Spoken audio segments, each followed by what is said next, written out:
બોધ્યાયદુને પરશુરામ સાધ્ય દેવ પ્રહલાદ કામ એવી તારી કૃપા ગાદ કેમ સુણે ના મારો સાદ દોડ અંત ના દેખાનંત અવધૂત ચિંતન શ્રી ગુરુદેવ દત્ત.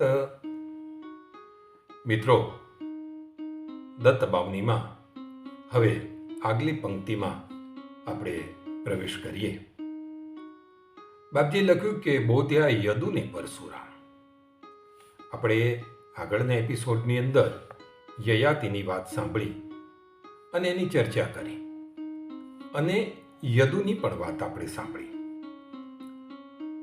યદુ રાજાને એના પિતા યયાતિએ રાજ્યનો કારભાર રાજગાદી આપી નહીં અને એટલે યદુ ખૂબ દુઃખી થઈ ગયો. યદુની જીવન પ્રત્યે તિરસ્કાર થઈ ગયો અને કોઈ પણ જાતની ભૌતિક સુખની અપેક્ષા ના રહી. એટલે એની ઈચ્છા જ નથી કે હવે હું પ્રભુ પાસે જઈને કોઈ ભૌતિક સુખ માગું.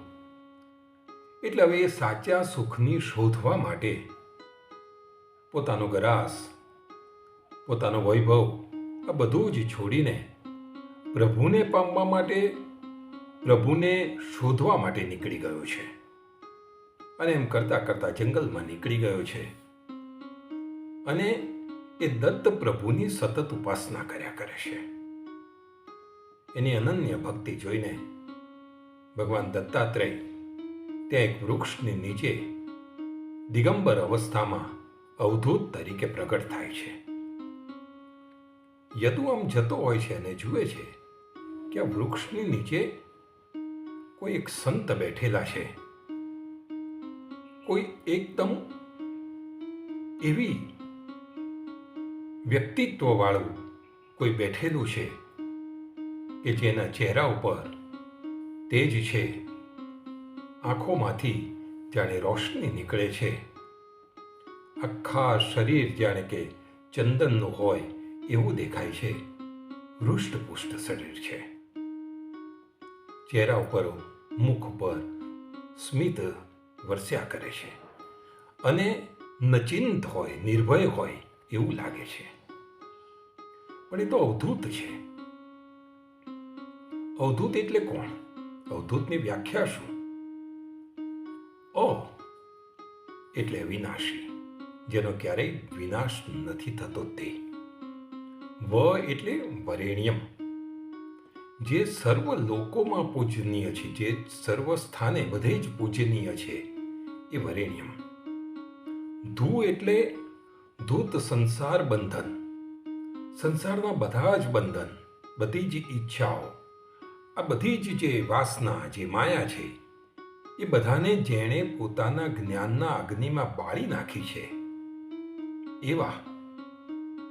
અને ત એટલે તત્વમસી, આત્મા એ જ પરમાત્મા, તે જ હું છું, એને અવધૂત કહેવાય. ખૂબ ઉચ્ચ કક્ષા છે અવધૂતની અને ત્યાં એ અવધૂત બિરાજમાન છે.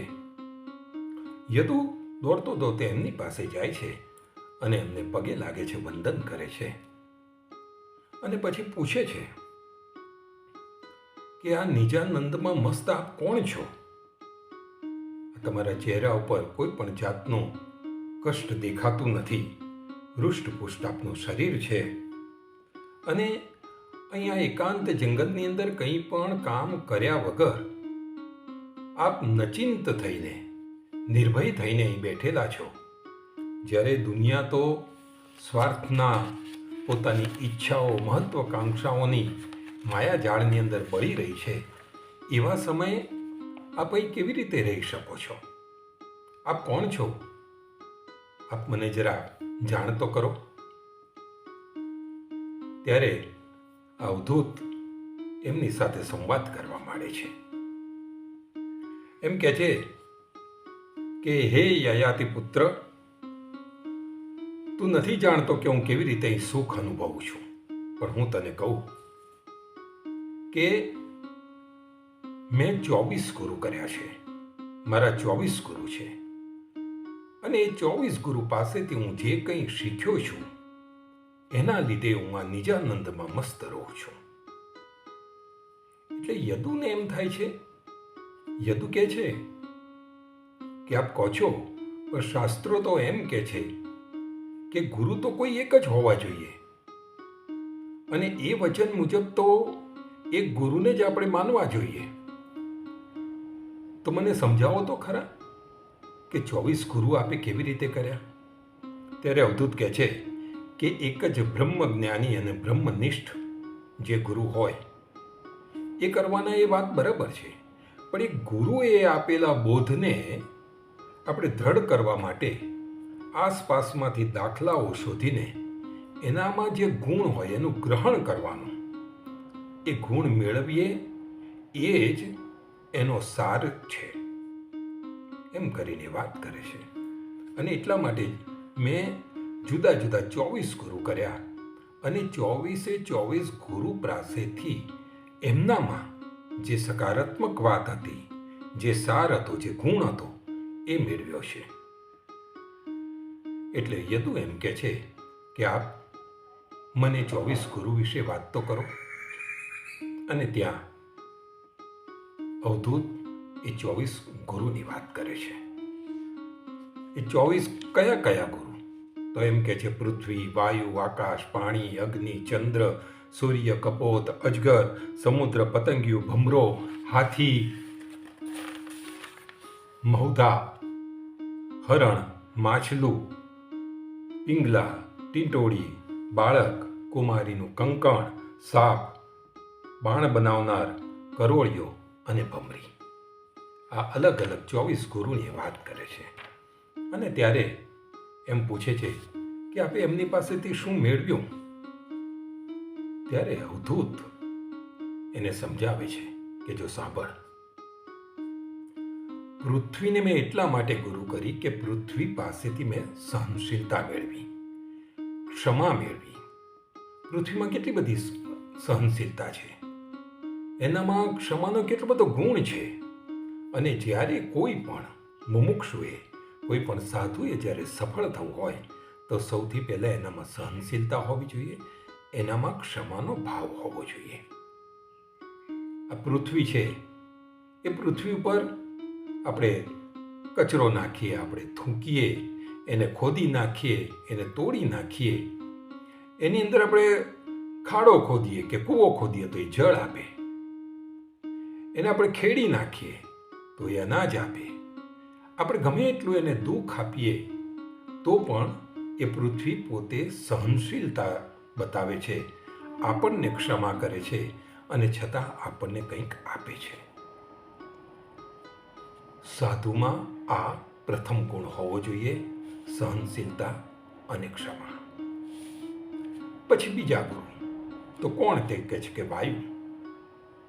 વાયુ પાસેથી હું નિર્લેપતા શીખ્યો.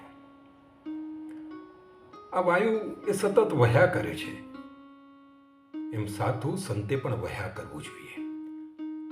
અને વહે છે એટલે જ્યારે વાયુ કોઈ એક સ્થાનથી બીજે સ્થાને જાય છે તો એ સ્થાનની જે કઈ વસ્તુ હોય એને મૂકીને આગળ જાય છે.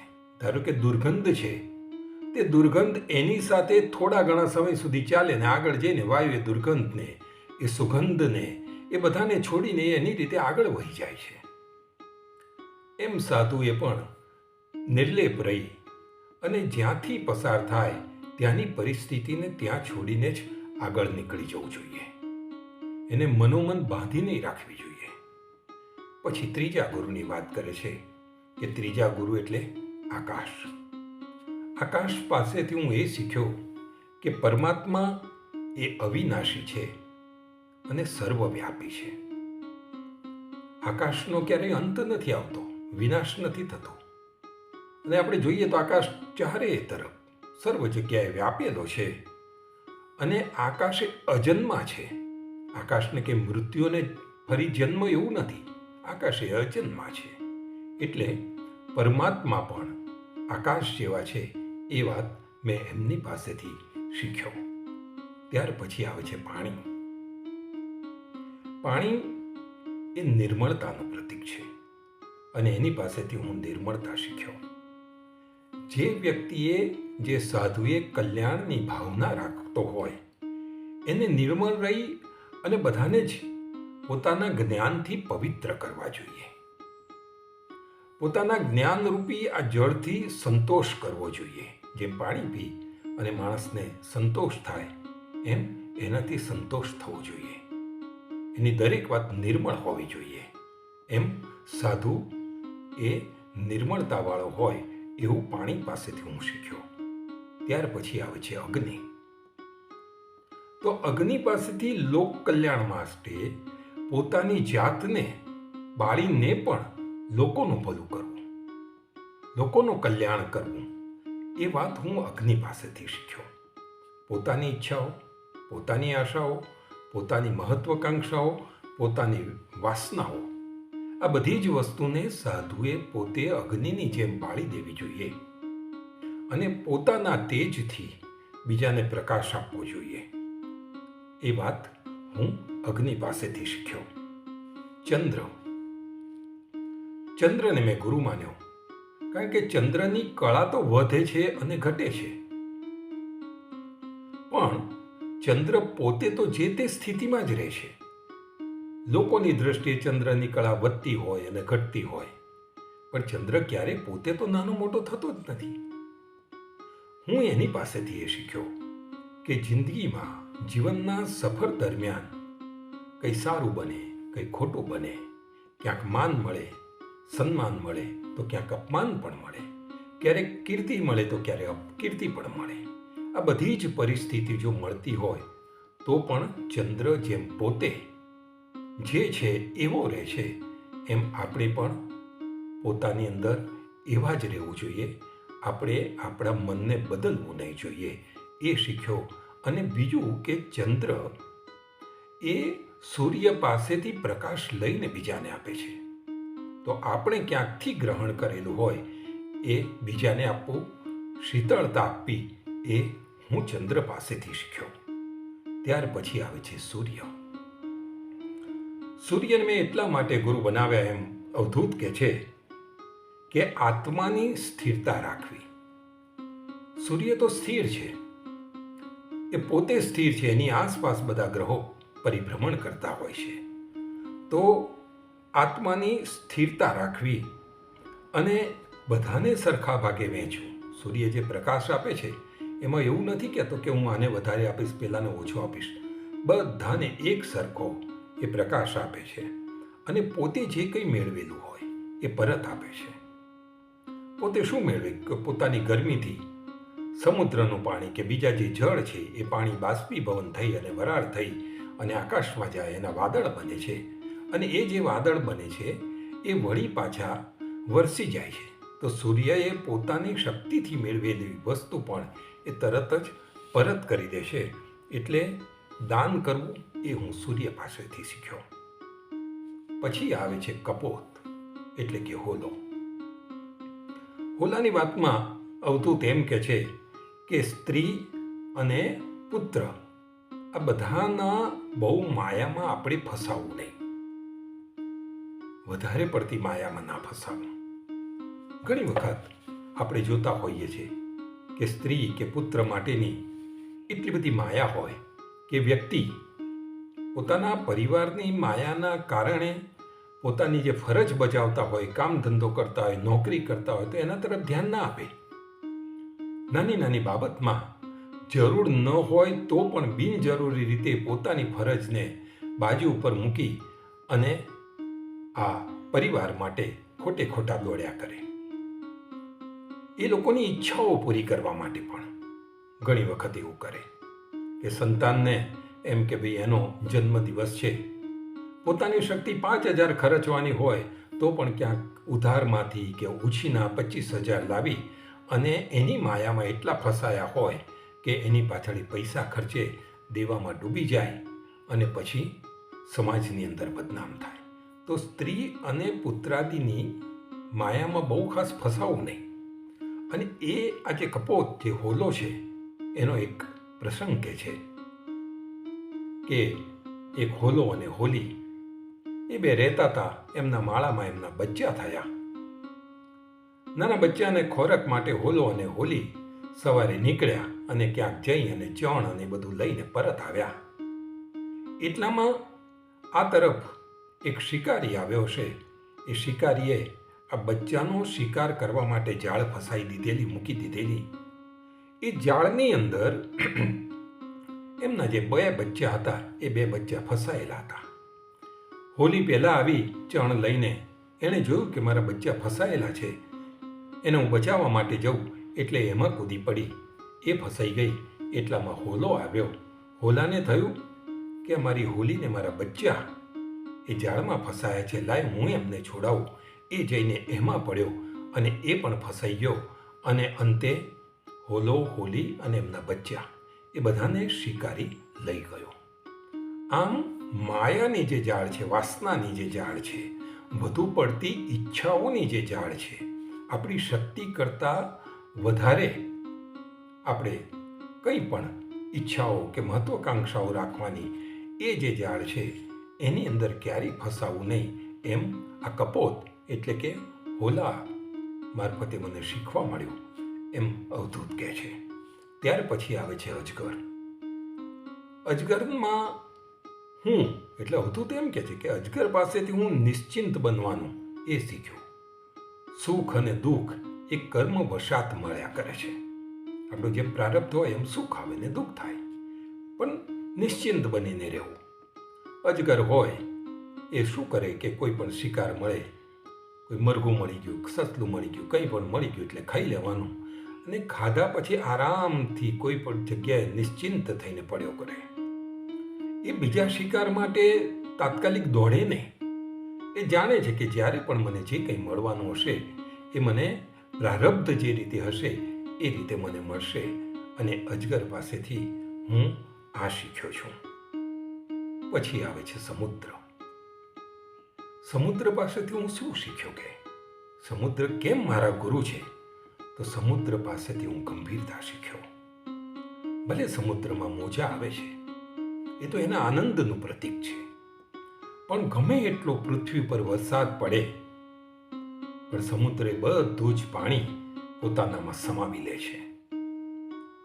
અને છતાં પણ એ એટલું બધું નુકસાન નથી કરતો. તો બીજી તરફ ગમે તેવો દુકાળ પડે તો પણ સમુદ્ર ક્યારેય પોતે સુકાતો નથી. એટલું નહીં, આ સમુદ્રની અંદર કંઈ કેટલાય મોતી, રત્નો અને બધું પડેલું છે. અને છતાં પણ આ ધીર ગંભીર સમુદ્ર એ ક્યારેય કોઈને કહેતો નથી કે મારી પાસે શું શું છે. એવી રીતે સાધુ હોય એણે પોતાના વક્તવ્યમાં, ભાષણમાં કોઈ પણ જાતના વાદ વિવાદ થાય એવા વક્તવ્ય આપવા ના જોઈએ. એણે પોતાની પ્રસિદ્ધિ થાય એવું ક્યારેય કરવું ન જોઈએ. પોતાના જ્ઞાન અને શક્તિને પોતાની અંદર સંતાડેલા રાખવા જોઈએ. માત્ર દેખાવ કરવા માટે એનો ઉપયોગ ન કરવો જોઈએ. આવી ગંભીરતા હું સમુદ્ર પાસેથી શીખ્યો. ત્યાર પછી આવે છે પતંગિયો. તો પતંગિયા પાસેથી એ શીખ્યો કે જે દીવાનું તેજ, દીવાનું જે રૂપ છે એ રૂપની પાછળ પતંગિયો દોડી જાય છે અને પોતે બળીને ભસ્મ થઈ જાય છે. અવધૂત એમ કહે છે કે એની પાસે દોડી જવું એટલે રૂપનો મોહ લાગવો. આપણને ક્યારેક રૂપનો મોહ લાગી જાય એટલે આપણે શક્તિ બહાર એની પાછળ દોડતા હોઈએ, એમાં આસક્તિ થઈ જાય. એ કોઈ પુરુષને સ્ત્રી માટે હોય, કોઈ સ્ત્રીને પુરુષ માટે હોય. એટલું નહીં, ઘણી વખત સ્થાન માટે પણ હોય. આપણને એમ થાય કે મારે કાશ્મીર ફરવા જવું છે, બહુ સુંદર રૂપાળું કાશ્મીર, સ્વિટ્ઝરલેન્ડ બહુ સરસ છે, આ મકાન બહુ સુંદર છે, એનું રૂપ બહુ સરસ છે, બહુ સુંદર મકાન છે, મારે એ લેવું છે. આપણે એની પાસે દોડી જઈએ.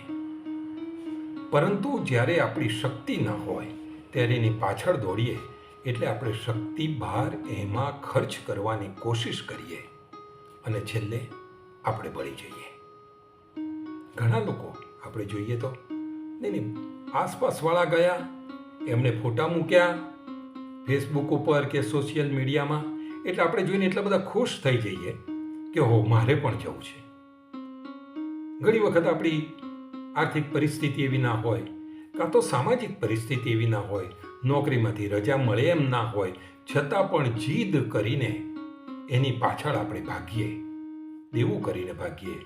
રજા ના મળતી હોય તો પણ ખોટી માંદગીની રજા કે સાહેબ જોડે ખોટું બોલીને જઈએ, કે કામ ધંધા ઉપર તાળું મારી દઈએ દુકાનને અને ભાગીએ.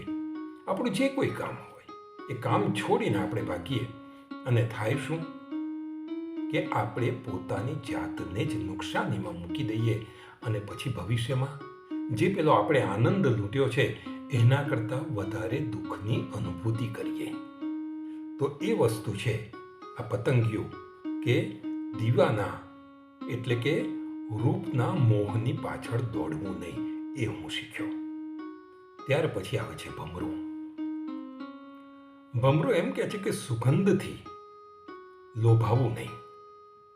જ્યાં સુગંધ હોય ત્યાં ભમરો દોડી જાય, ખુશ્બુ આવે એટલે એ દોડી જાય.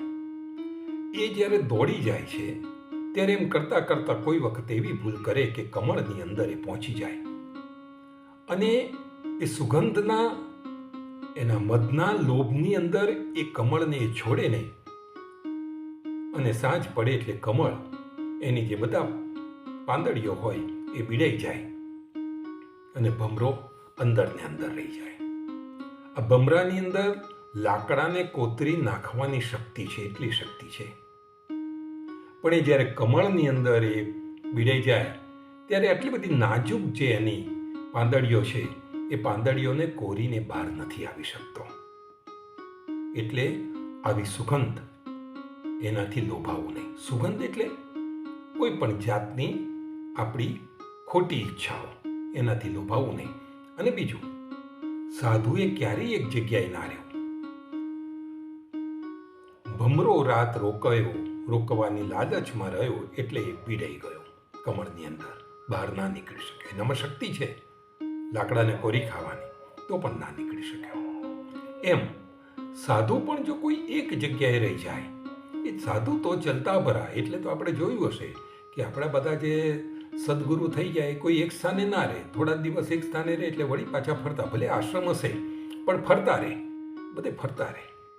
કેમ કે જો એકને એક જગ્યાએ રહી જાય તો બધા જ પોતાની આસપાસના લોકોની લાગણીઓમાં, એમના પ્રેમમાં એ ધીરે ધીરે એવી રીતે ફસાય કે એની અંદર જ એ રહી જાય.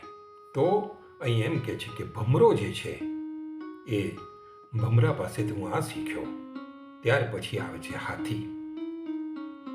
હાથી પાસેથી હું એ શીખ્યો કે સ્ત્રીની આસક્તિ રાખવી નહીં.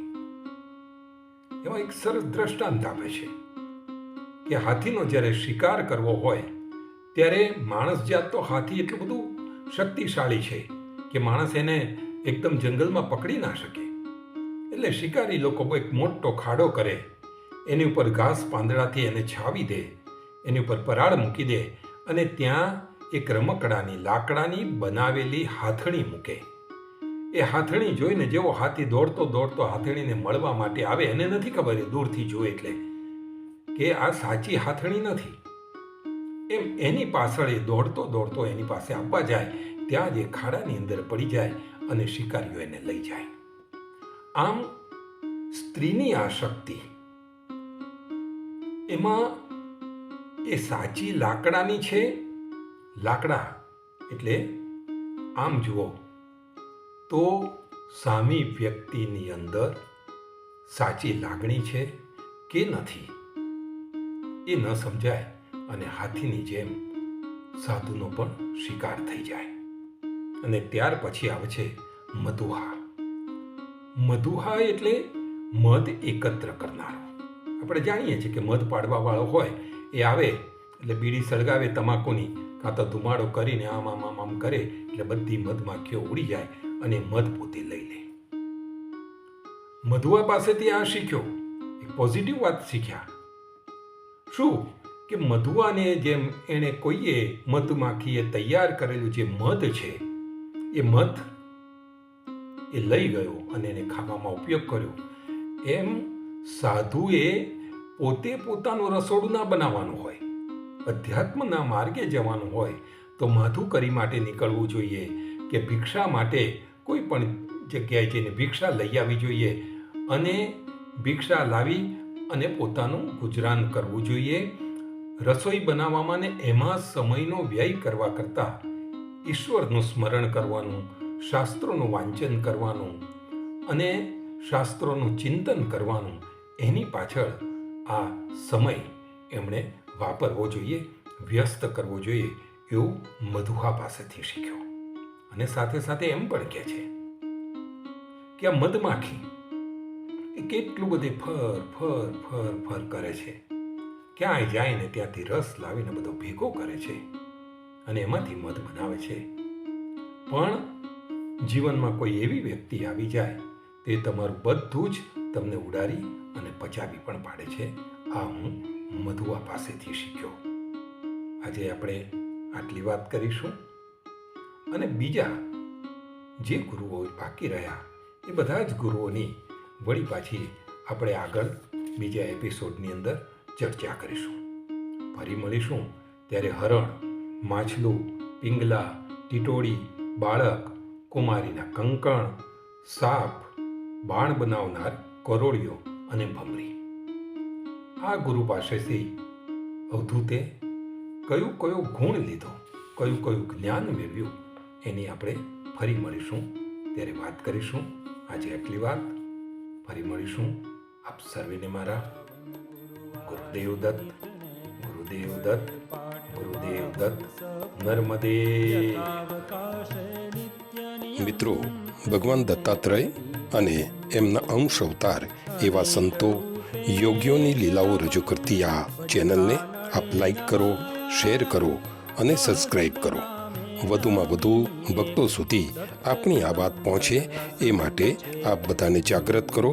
બધાને મારા ગુરુદેવ દત્ત. વેદ શ્વાસ તારા નિર્ધાર થાકે વર્ણવતા જ્યાં શેષ કોણ રાખું બહુકૃત વેશ અનુભવ તૃપ્તિનો ઉદ્ગાર સુણી હશે તે ખાશે માર તપસી તત્વ